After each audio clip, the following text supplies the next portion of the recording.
Thank you everyone online and those in the room. I'm very honoured to be here. So thank you for coming and to this presentation.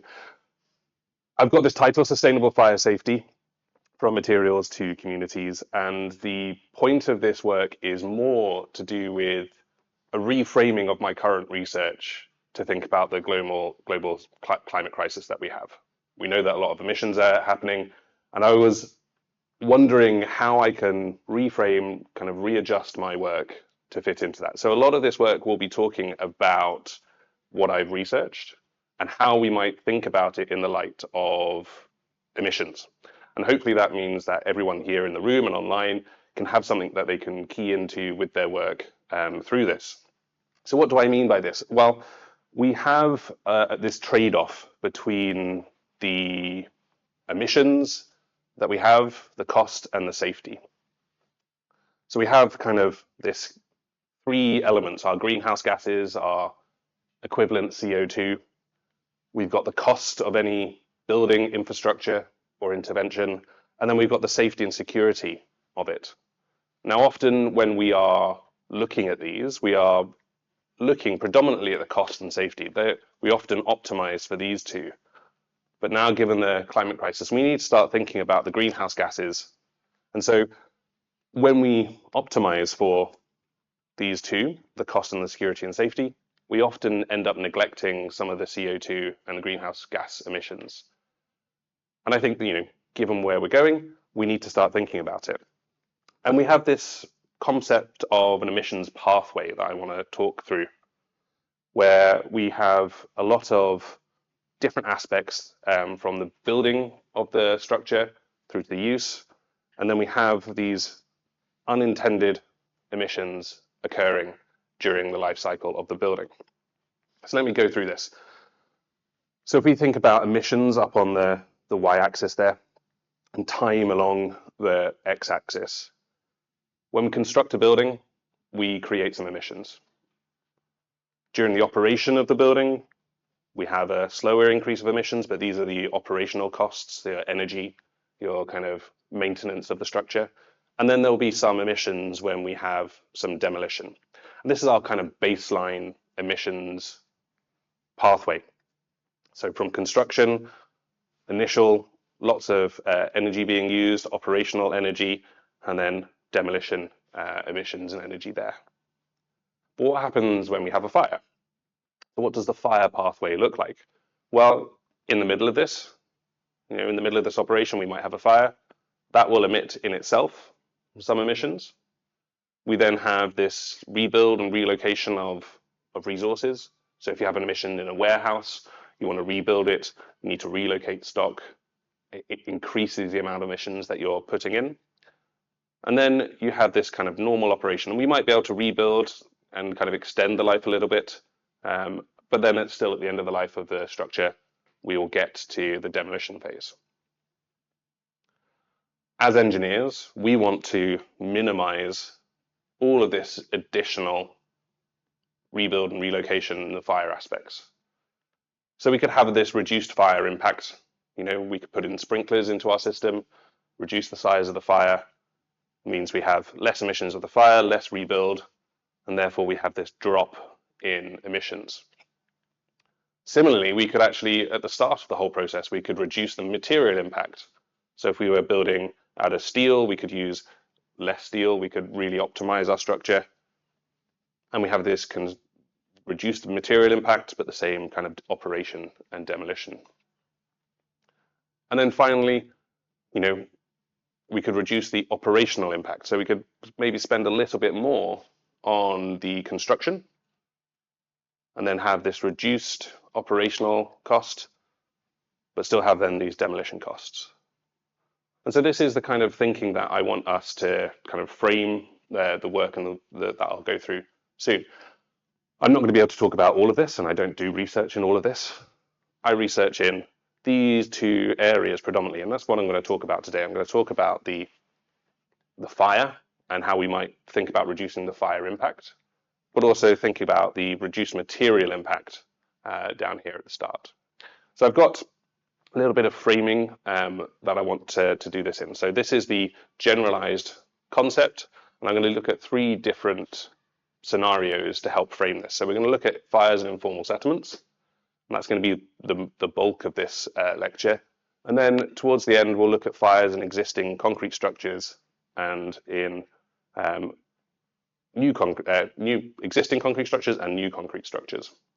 So why am I looking at informal settlements? Well, we've got rapid urbanization around the world. And why am I looking at concrete structures?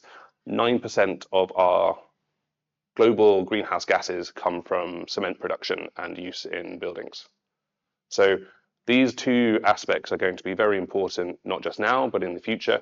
And we need to really ensure that we are looking at these through the lens of emissions. And through this, I'm going to be talking about what the fire is, what the damage and emissions are from the fires, and then how we might look at trying to fix that damage so that we can understand the emissions. And all of this is kind of the questions that we're asking is, can we predict what's going on? Sorry, the slides are a little bit low. I didn't realize that I went down to the floor. But can we predict what's going on? Are the current models and understanding good enough?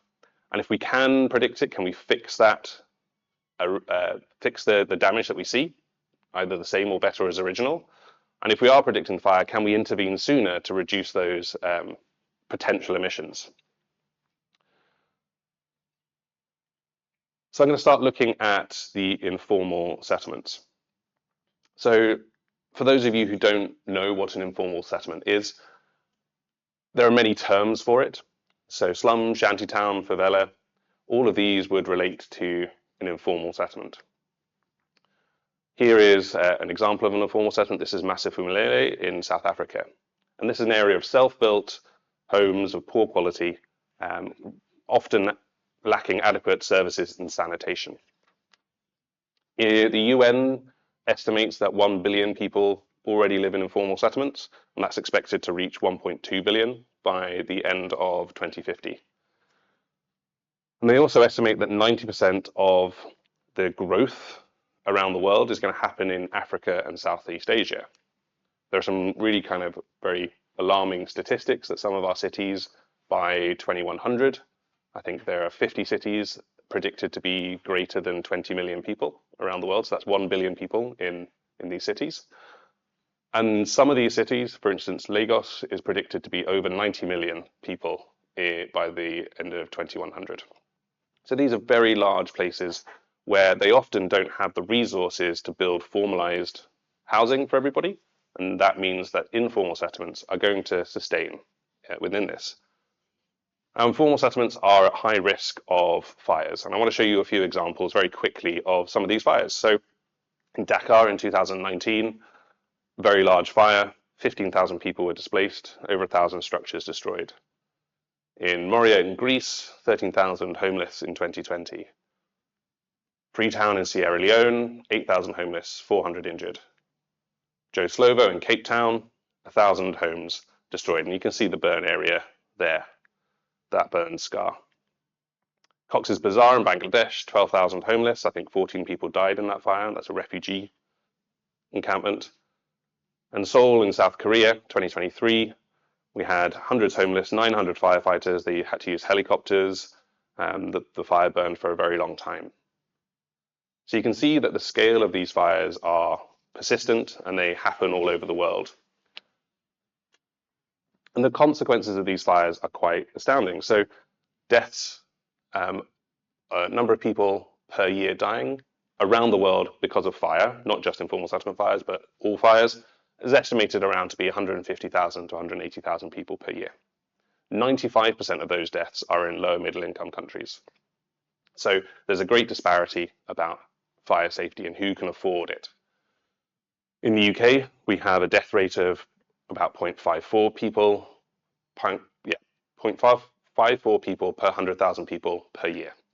In China, that's about 0.62, but in like these lower middle income countries, particularly in Africa, Lesotho down here is 7.2 people. So, factor of 10 different. And you can see this image here is from our world in data. and they're presenting the death rates per 100,000 people per year. And you can see that Africa, there's the highest concentration of the death rates. But death isn't the only impact from these fires. We also have disabilities, and we see that fire is one of the leading causes of disability, morbidity around the world. And this equates to around 10 million disability adjusted life years each year.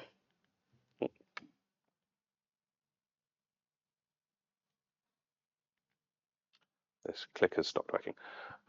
So the cost of, there's just a bit of,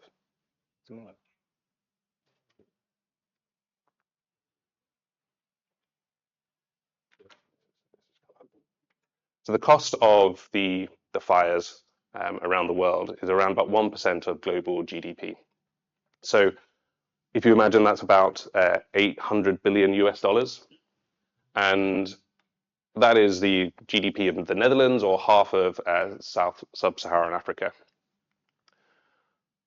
Now, this is obviously the image of the death rates, and we can start overlaying some of the information about informal settlements and income on this. So this image now is overlaid with the percentage of inhabitants in informal settlements, and you can see the vast majority of the informal settlements are in Africa and Southeast Asia. If you look at death rates, there's a good correlation between where the highest informal settlements are and the death rates. If you then look at income, again, where you've got the lowest income countries, that is where you have the higher death rates. So there's a real correlation there between income, informal settlements, and death rates. And the question as well is kind of what is there about emissions as well? We can start thinking about all of this information in terms of emissions. And I'm going to give a bit of a case study around South Africa, where I've done a lot of my work. So in South Africa, I'm going to specifically look at Cape Town. The image on the right of your screen there is on this first one is the incidents, number of fire incidents in informal settlements, and these are the numbers of structures involved. Some of the data that we have from Cape Town, and Cape Town's a good example of where they've got good data. We have anecdotally at least one fire happening every day in informal settlements. 2/3 of those fires only affect one dwelling, but 1/3 of these affect more than one. And each week, on average, there's a fire that damages 20 or more structures, and these can sometimes be into the thousands of structures. So the reason that why we see this is that we have unregulated high fuel loads within the structures. And I've got some data coming out, hopefully at IFSS, showing fire loads across the Cape Town informal settlements. They have combustible wall linings, and they're often thermally thin, leaky boundaries, very tightly packed together. But the question that I want us to ask now, going back to the framing, is, well, what is the fire? This is an image from my PhD student, Mohammed, and he looked at, through his PhD, looking at the internal fire dynamics, the external fire dynamics, and how we might understand spread through this IRIS fire project, which Professor Wang was also part of. So the question is kind of, what happens inside this box? And we know that what happens inside the box doesn't stay in the box. So the question that we really wanted to understand is what's happening inside these boxes the same for informal settlement dwellings as we would understand for formal settlement dwellings? So to understand this, we've first looked at what the traditional information was. So this is our compartment fire dynamics. We've got the energy being released by our fire, energy out through the plume, energy out through the walls, and kind of air and energy coming in from the outside. Now, our traditional models are based on thermally thick, non-combustible, well-sealed, cubic volume, bounded volumes. Yeah, so that's essentially what our historic traditional knowledge is all about. And through assumptions and experiments, we have all of these correlations for temperature, for maximum heat release, for when flashover happens, the height of the neutral plane for our gases coming out and air coming in. And we wanted to understand that, what does this actually work when we have thermally thin, leaky bounded compartments?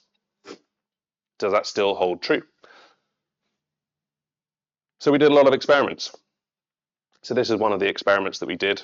And as you can see, we've got a fire starting, we've got some burning, a bit of flashover, and we've got all the gases happening. This is obviously sped up. This isn't how fast it happened in real life. This is about 10 times speed. But we could see that the gas temperatures at flashover from our 13 or more experiments was less than what you would see in your codes and your guidance book documents. So we had 420 Celsius on average, whereas the codes would say 525.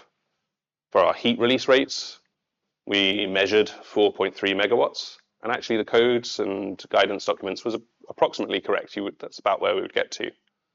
Our maximum temperatures in the compartment, 965 Celsius, range between 845 to 965, but the empirical equations would say over 1200 degrees Celsius. So there's a big discrepancy there. And our neutral planes were a lot higher. So the empirical equations, the neutral plane from the bottom of the structure up, would say about 0.75 meters. We were more at the 1 meter, half height of the door.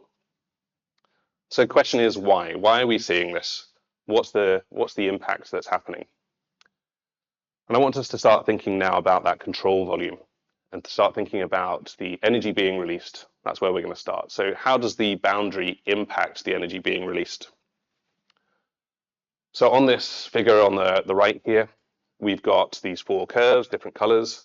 We've got our baseline, which is this black line, which is a leaky compartment. We've got this NL, which is no leakage. We've got CB, which is our cardboard lined. And then we've got HI, which is our highly insulated structure, where we put lots of insulation between two steel sheets and did the same experiment. What you can see in that image is that the first structure to go to flashover is this no leakage, and the slowest one is the highly insulated. So the thermal boundary, the boundary of the compartment, plays a real impact in this. And so, you've got a difference here of about 100 seconds between flashover and the no leakage and the highly insulated case. And what we are seeing in that is that the energy stored within the insulation is actually more than the energy being released through the walls. So when we've got thermally thin compartment boundaries and the baseline and the no leakage, you're losing more energy. In the highly insulated one, the energy is being stored. There's also being more energy being radiated within the thermally thin compartment boundaries. This is because we put steel sheets, which is a very reflective and radiative material. So it's got high emissivity, and that reflects back a lot of the energy back onto the fire. So thinking about then this idea of flashover, this was quicker than we would predict if we had thermally thick bounded compartments. And so this is your kind of traditional thermally thick bounded compartment, your flux required for flashover. And when we did the experiments and looked through the modeling that we were doing, we actually found that instead of looking at the thermal thickness, the thermal conductivity of your walls, actually the emissivity was the aspect that was driving the time to flashover of your thermally thin bounded compartments. And this is a really key informal settlement dynamic dwelling issue.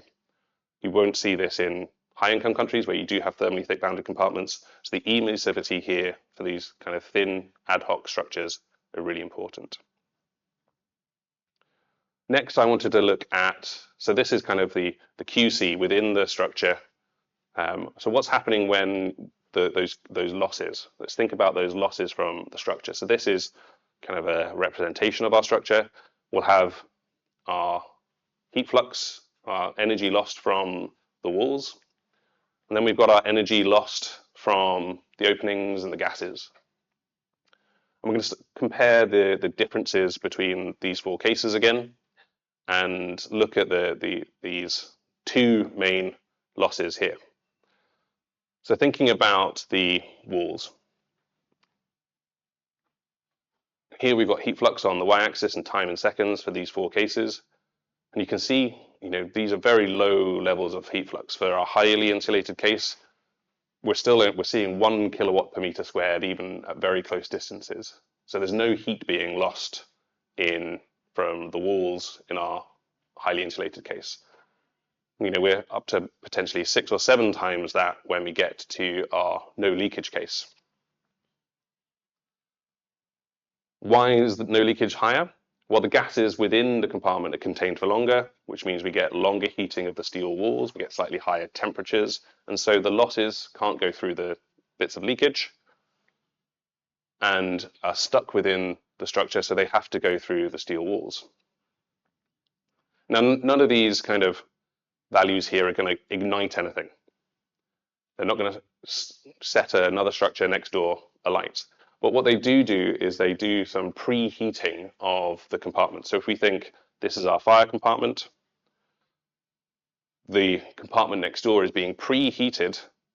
And so if there is an ignition in there, it can speed up that ignition time. And it can be up to 45% faster flashover due to that preheating caused by the ignition in an adjacent compartment than for just a compartment going by itself. So that's a really important thing to consider, especially when we think about large-scale urban fire dynamics. The next thing I want to talk about is the losses of energy out of the openings. So here we've got the heat flux again and time. And these are heat fluxes measured at 2 meters away from the door at 1.6 meters height. So this is kind of chest high for me, 2 meters away from an opening. And we're getting fluxes of around 14 to 15 kilowatts per meter squared, slightly lower for the cases where we've got the leakage. So the cardboard lined case and the baseline case where some of the energy is escaping through the leakages in the roof and construction joints. So where we don't have those leakages, we have the highest gases, the most energy-filled gases only coming through those openings, and that's why we get the greatest flux. Higher temperatures inside. This also means we get longer and larger flames coming out of those openings. And when we plot our heat fluxes from 1 meter, so this is an assumption looking at the energy coming from the door, the assumption is at 1 meter we have these heat fluxes. We're peaking between kind of 30 and 45 kilowatts per meter squared. So if you imagine an informal settlement with very small separation distances between the structures, we can quite easily cause ignitions with those sorts of values. We also have some very interesting dynamics within our cardboard lined structure where we had a very quick flashover. So you can see this peak here. This isn't an error on the data capture. This is where the cardboard within the compartment that lined all the walls of the compartment essentially instantaneously ignited and caused this heat flux of well over 30 kilowatts per meter squared at 2 meters distance from the door, which is twice as much as the kind of baseline information. So I talked there as well a little bit about kind of these larger and longer flames. And when we think about flames, we need to think about what we know from historical information. So if we were to use these equations to calculate the length and the height of the flame, the kind of theoretical prediction of these flame lengths would be just under 1.2 meters. In reality, the maximum we were seeing was about 1 meter, but on average, we were only getting about 0.75, 0.8 meter distance. Now, part of that is to do with the pressure being released in the leaks from the compartment, but also there's less heat being retained within the structure, so you don't have as much energy forcing the flows within the structure. And so we're getting these cooler gases ejected, shorter flame lengths. And that's a really important thing because why does this all matter? Well, if we know the flame length and the radiation from the structure, we can anticipate then the spread from a single structure, and I'm only talking about a single structure still, to another one. And we looked at a lot of different materials, and Yuang did a lot of these experiments. And this is a material database where we conducted over 400 experiments, cone calorimeter experiments, to understand the critical heat flux at piloted ignition of 32 different samples. We start overlaying where our kind of heat fluxes are. So in the flame, this is the general range. So essentially all materials, if you're within that flame region, 0.8 to 1 meter long, you will get ignition. If you're 2 meters away, for long enough, you'll get ignition. So if we have 2 meters, 20-minute duration of a fire, if you're 2 meters away, we have about 15 or 20 materials that would ignite if there was a pilot. If you're 3 meters away, that drops down to about 5 or 6 materials. So separation distance is really starting to come out as an important thing here. And if we know the materials within the home, then we can start estimating the emissions. So once we know the fire and we know the damage, we can start then estimating the types of ignitions that we have and the types of emissions from the different materials, if we know what those materials are. All of our experiments, though, just looked at kind of cardboard and timber. And there's so many more bits of data along here that we didn't collect in our experimental work. So there's a lot of work there still to be done to understand these different materials in compartment fires and what emissions they would create. So some of the work that I'm doing at the moment with a couple of researchers is to look at our experiments that we did in the lab and try and calculate for a single structure what the emissions are. This means that when we go and apply this to real life incidents where we can calculate the number of structures, we can estimate then what the emissions for that one fire is. We do that over a whole year, and then we can start calculating what the emissions from informal settlement fires for a city, for instance, would be. So this information here is very key to spread as well. So what does it mean for spread? So we did another experiment where we had these two dwellings together.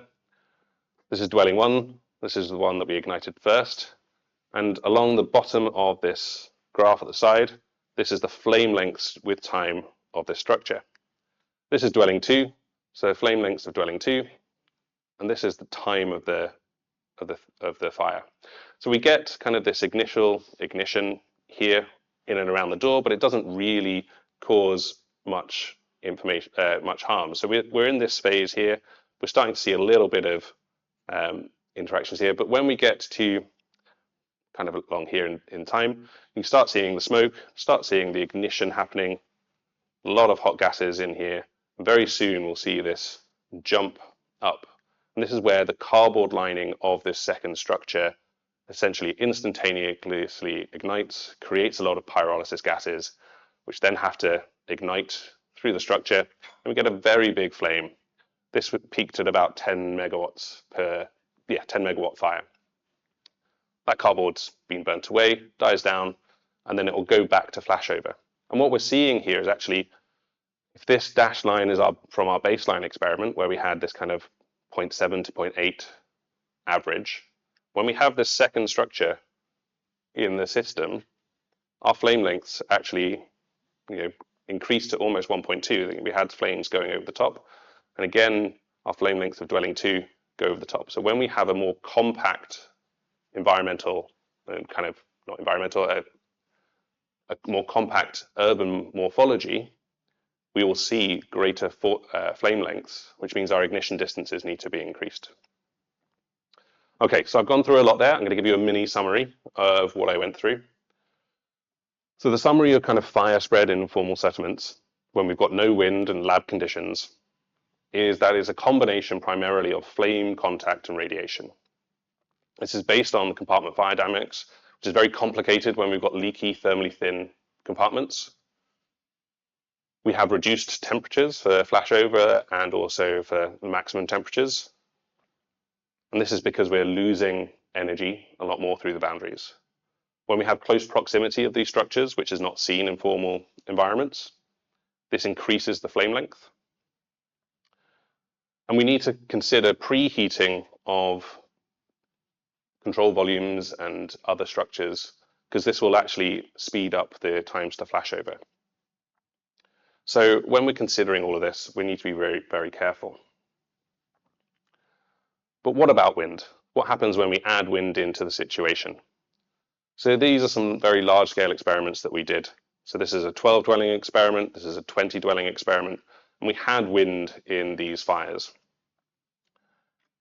And it's important to kind of note that these fires can get very big.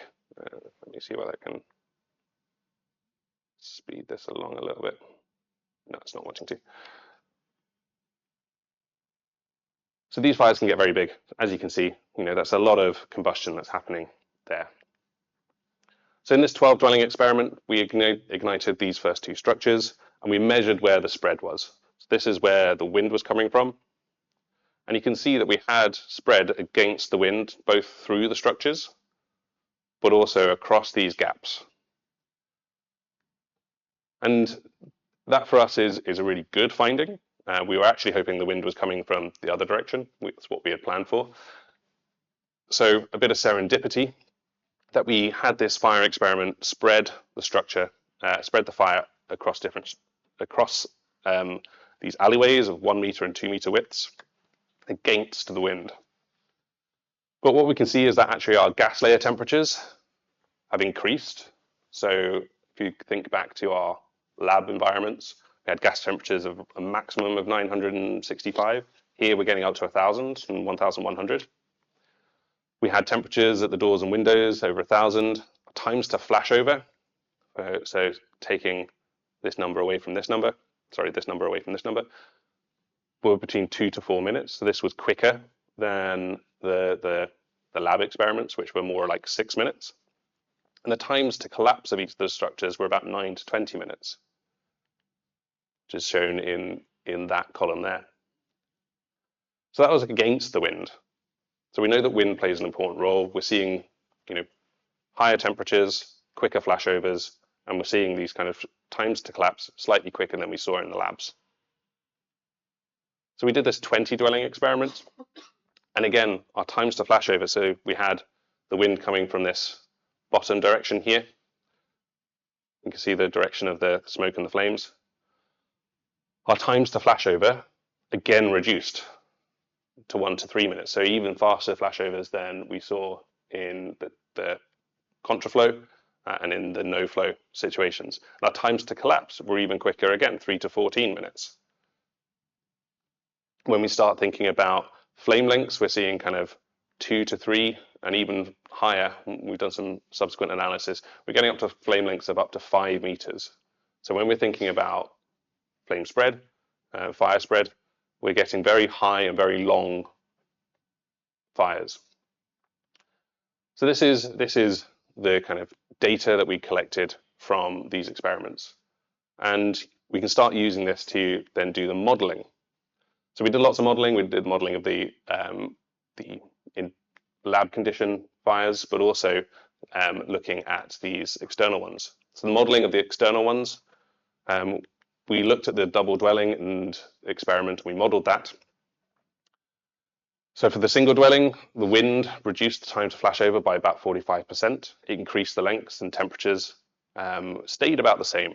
But when we had these double dwellings, we looked at this kind of spread dynamics and the temperatures of this. So I'm going to look quickly at the two kind of key outputs about how wind changes the dynamics that we have within this in a fairly interesting way. And we're looking at 10 meters per second, and we're going to look at all 4 directions. The first comparison I'm going to do is looking at the difference between north and south wind. So in the top here, we've got the wind coming down from the north, the door at the top in dwelling 1, and the window at the bottom. For the bottom one, we've got a north wind, so the wind going northwards. Again, the window at the bottom and the door at the top. And you can see that these pictures look very different.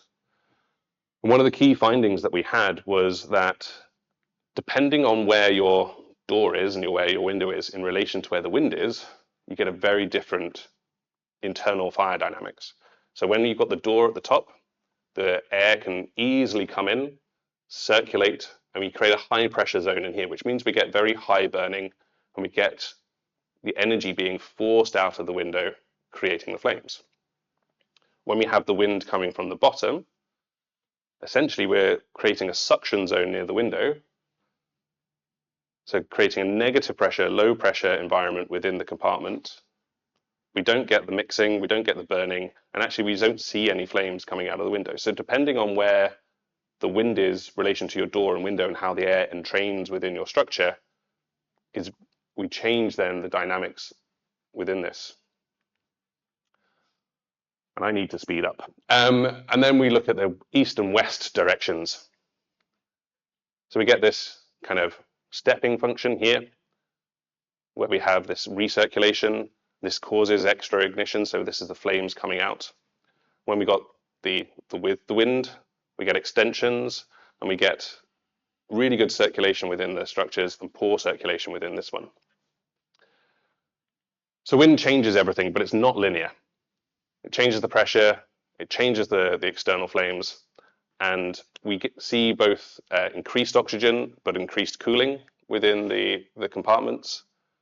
But we also see the wind tilting the flames and causing turbulence around the structure. And we get this convective cooling of the flames also present. So far, we've just been looking at what is the fire. So now we need to think about what is the damage and emissions, and can we predict it? So I want to say something very quickly. So all models are wrong. All the models that you ever work with are going to be wrong. But some models are useful. And so I want to talk about some of the useful models. So here we've got 3 different models that I'll go through very quickly. We've got the statistical one. If we understand where the fire incidents are happening, where the damage is occurring, then we can, say, put in different intervention strategies, locate where our fire services might want to be, so we can respond quickly to these events. So I'm now going to talk about the kind of spatial and kind of the semi-probabilistic fire models that we've got. So in terms of spatial metrics, this is where we look at a burn scar. So we take satellite images of a fire. We understand where the burn area is. We can count the number of structures and understand their spatial metrics. And 2 spatial metrics that we look at are the Euclidean nearest neighbor, ENN, and the edge density.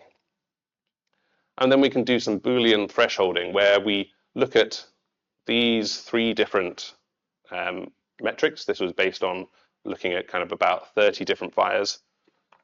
And we found that our nearest neighbor and the standard deviation of the distance to the nearest neighbor were really important indicators of fire spread. Having intermediate edge density, so not too small and not too high, somewhere in the middle, was a good indicator of fire risk. And having the range of the nearest neighbor 1 to the nearest neighbor, third nearest neighbor, was also a very important metric. And when you start doing some thresholding of these different metrics, you can see that actually where we've got these red ones, which is these dwellings at higher fire risk, kind of matches up relatively well with these kind of thresholds. So I've looked at spatial, I've looked at the this kind of statistical, but now I want to look at the more physical-based, semi-probabilistic urban fire spread models. Now, these 2 videos that we've got going at the top, they're the same settlement, but there are slight differences, which is slightly hard to see. In this one, this is the original settlement with no kind of interventions happening. And in this one over here, we've increased the road widths in a few places around this initial structure. And we've got a fire propagating and spreading within this. And as you can see, it spreads past the roads on this side and doesn't spread past the roads on this side. The distances are too much. If we know from the work that we've done about the emissions from each of these structures burning, we can then calculate how this intervention could reduce the number of emissions for this one fire compared to this other fire. So this intervention, we could then calculate what those emissions might be.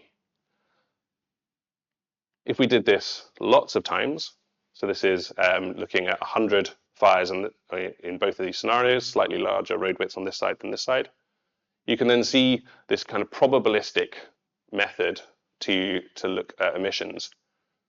And there's a potential, therefore, with this road intervention to halve the amount of emissions within these fires.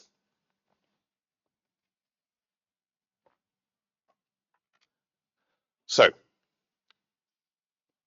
we've gone through a lot there, and we've got these kind of urban fire spread as being dependent on the compartment fire dynamics. We've got boundary conditions, vitally important.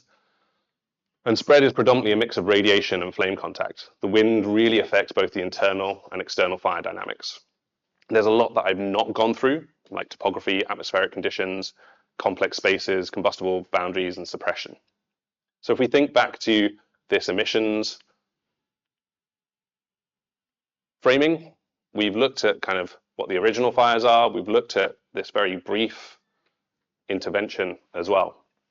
And so we can start saying we've started looking at some of this.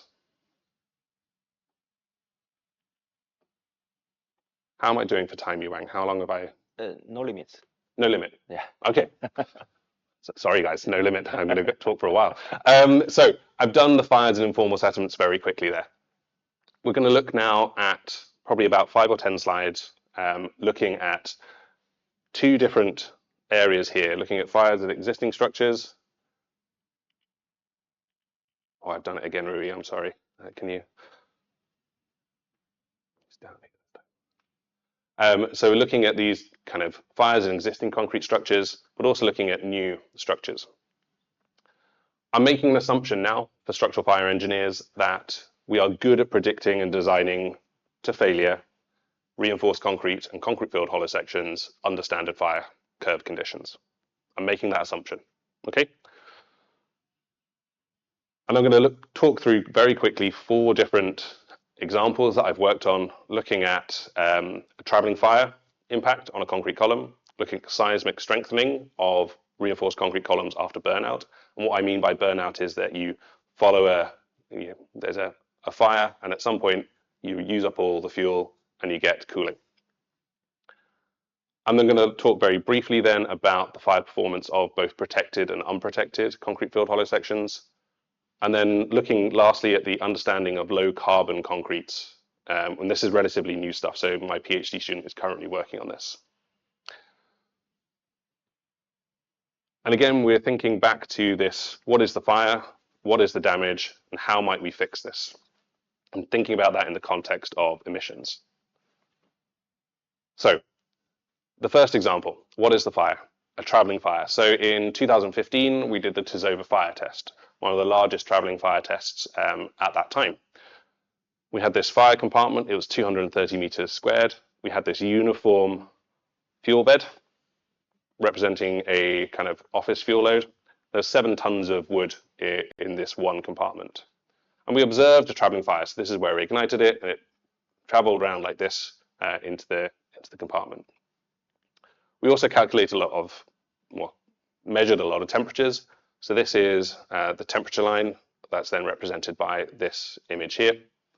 And you can see temperatures of like 500-600 degrees Celsius and lots of isotherms in here. So traveling fires are often cooler than compartment fires just because of the nature of how the fire travels. And what we did observe was actually we had a very high compartment, so lots of space for this fuel to grow into and kind of cool down within the natural environment. So we've now got lots of models that start to predict the traveling fire. And if we can predict the traveling fire, then we can estimate the emissions from the fire. So that's good. But what about the impact of that fire on a structure? I'm a structural fire engineer by training. So we looked at one of these columns.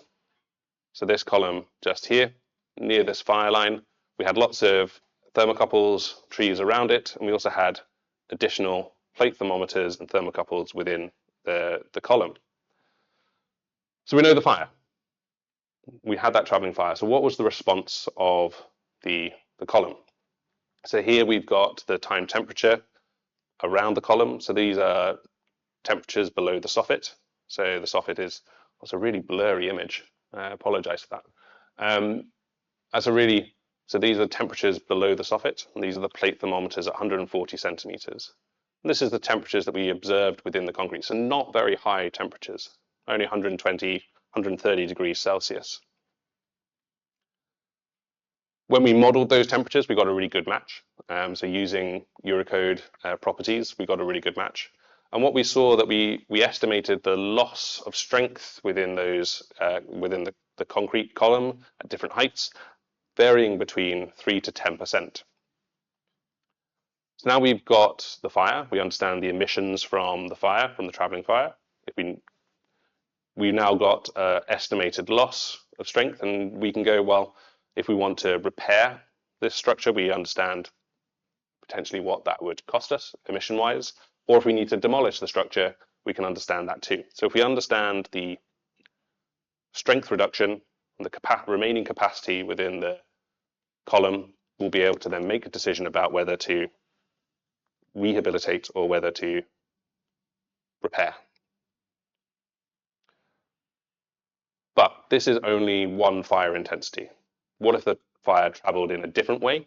What if we had more fuel in there? And this is where we get into the idea of fragility. So there's very little literature around the fragility of fire to different structures. And traditionally, this is how we understand fragility. We have our standard fire curve. We put the concrete column in a furnace and we measure it. And at some point we say, okay, it's failed, whether that's resistance or other measures. In reality, every fire is causing some sort of damage. So how do we quantify that damage? How do we get to this sort of thinking? Well, we did an expert elicitation where we questioned experts around the world, and we asked them to quantify 3 levels of damage given a fire intensity. I think that fire intensity was a 90-minute fire of an example reinforced concrete frame. And what we found was that through a Monte Carlo analysis of their responses, for significant but not catastrophic damage, we had residual capacity needing to be greater than 70% for the columns, and the deflection of the slabs being less than L over 450. So that would put you in kind of between this kind of medium and collapse line. One of the key things that experts also said is that they expect spalling to occur, even though the design codes say there was going to be no spalling. So there's a difference between reality and what the codes say, and that's a really key thing. The codes are very deterministic, and if we want to understand the emissions on a societal level or on a building level, we need to really think about the probabilistic or kind of more of the fragility aspects of this work. And one of the key things specifically about spalling is that it's going to be more damage and therefore more repair and more cost for emissions within that. And we see that in some of the experimental work that we did, looking at these concrete columns, 1.6 meters long, again to these 2 same fires, a long burnout fire and medium burnout fire. So this is about 35 MPa concrete in here.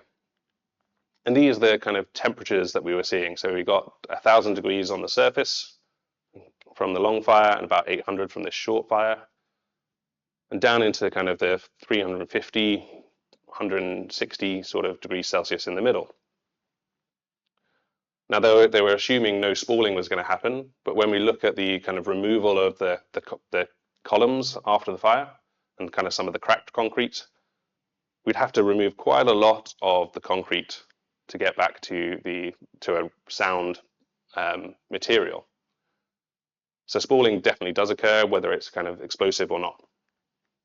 When we then start adding, we then applied some structural mortar, and we get to this final view where we've wrapped these repaired columns in layers of CFRP. I'm going through this because I want to talk about this kind of strengthening and that kind of final part of the burn, looking at actually from some quasi-static loading of these elements, we found that our medium and our long fire specimens, we lost a lot of ductility and dissipated energy. But when we added in the strengthening, so these LS and MS curves, we found that actually we got better or similar performance to our control columns. So we're able to really get really good rehabilitation of these structures. So I've got about 3 or 4 more slides to go through. So we've got these rebuild and relocations. We've had the fire. We can basically now start quantifying the emissions from these fires. But what about these reduced material impacts? So I'm going to go quickly through some of the work that I did in my PhD a long time ago now, where we looked at concrete filled hollow sections in burnout fires. So we did lots of experiments and modeling. We found that the Eurocode properties were consistently wrong. And with better thermal models, we could get better prediction. And that's really important because when we think about damage and the performance of materials, they're very much related to the temperature profile. So if you're not able to predict the temperature profiles within your specimens, you're not be able to predict the damage, and therefore you'll not be able to predict any of the emissions properly. We also looked at the intumescent protection, which is stopping the heat getting into the concrete filled hollow sections. And we developed new guidelines for the section factor and also new thinking about limiting temperatures. So here's an example where we've got a concrete filled hollow section failing at 55 minutes. This is a steel limiting temperature, say 550, and this is the thermal profile within the concrete. We have a structure that needs 90 minutes fire resistance rating.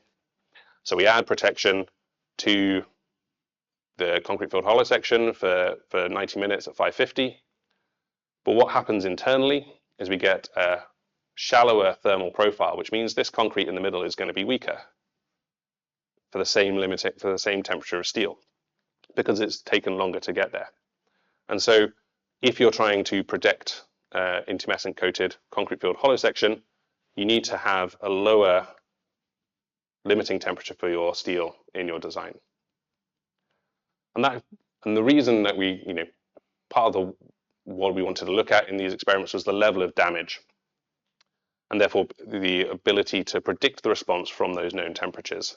And we were able to firstly calculate it. So for the unprotected columns that we tested, so 19 specimens were tested, 6 of them, additional 6 control ones. Half of these were unprotected, half of those were protected.